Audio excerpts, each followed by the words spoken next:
Hi, I'm Tim. Welcome to our channel, and thanks for logging on. If you enjoy these videos, do me a favor and subscribe to our YouTube channel right here at the Watchbox Reviews.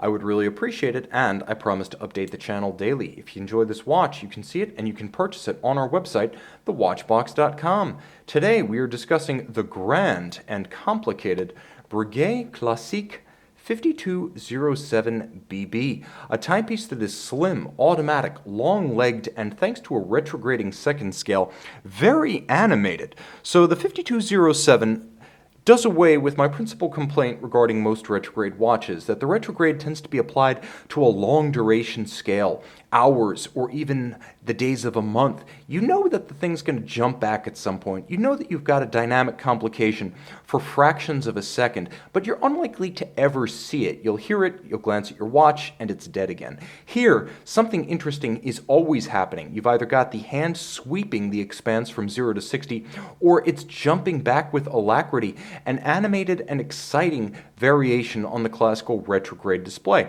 Now, the timepiece also has a power reserve and classical Breguet hands at center, but I'm getting ahead of myself. Let's quickly talk about the fit, because fit comes first. This watch is 40 millimeters in diameter, and on my 16 centimeter circumference wrist, easy to wear. It's flat and it has a reasonable span across the wrist. The timepiece is only 10 millimeters thick with a generously sloped domed bezel, so it is designed to fit beneath dress sleeves. Lug to lug, it's a reasonable 47 millimeters, so I can endorse this watch in good conscience for wrists as small as 14 centimeters in circumference. This is an excellent 40 millimeter option for a smaller male wrist.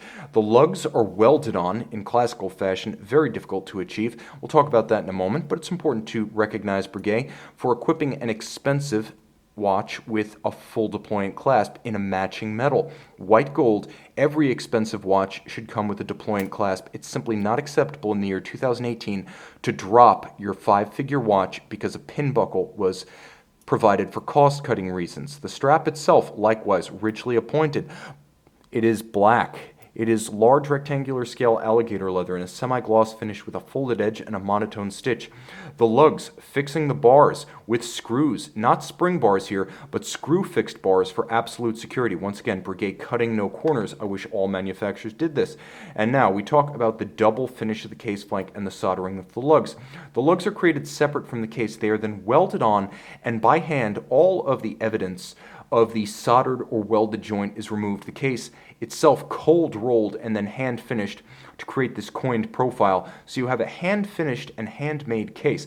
Domed style bezel gives the watch an element of visual strength and a little bit volume because it is a very slim watch. The dome helps it to recover a little bit of its presence. It's not too slim or fey.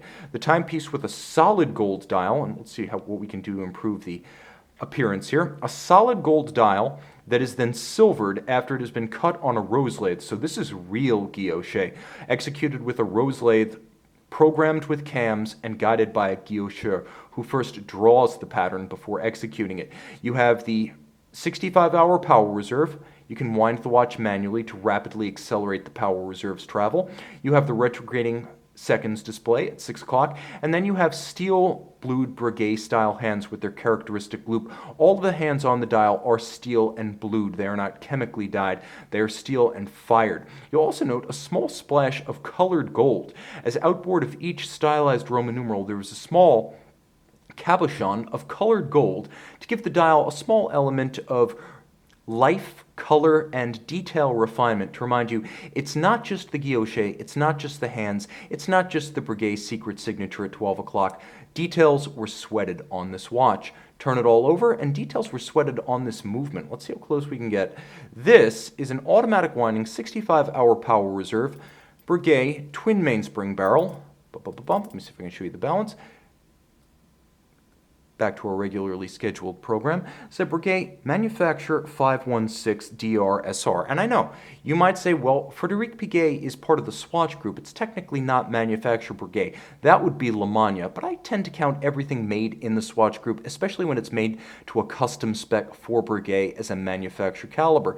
Now, the timepiece has twin mainspring barrels, and it's based on the old Frédéric Piguet 1150. The reason that has a 100-hour power reserve and this has 65 is because the 1150 has has a 3 Hz beat rate, and this is a 4 Hz beat rate. It also features a silicon anti-magnetic hairspring, another detail refinement, a rose lathe cut true guilloche winding mass at center, and we'll see how much of the decorative arts we can display, but there is a nicely executed linear Côte de Genève across the bridges. When I turn the watch flush to the camera, you can see that there is a mirrored, rounded beveling, the anglage executed on the bridges as good as what you'll see on Blancpain or Vacheron Constantin, black polished screw heads, and then there is a perlage engine turning across the base plate.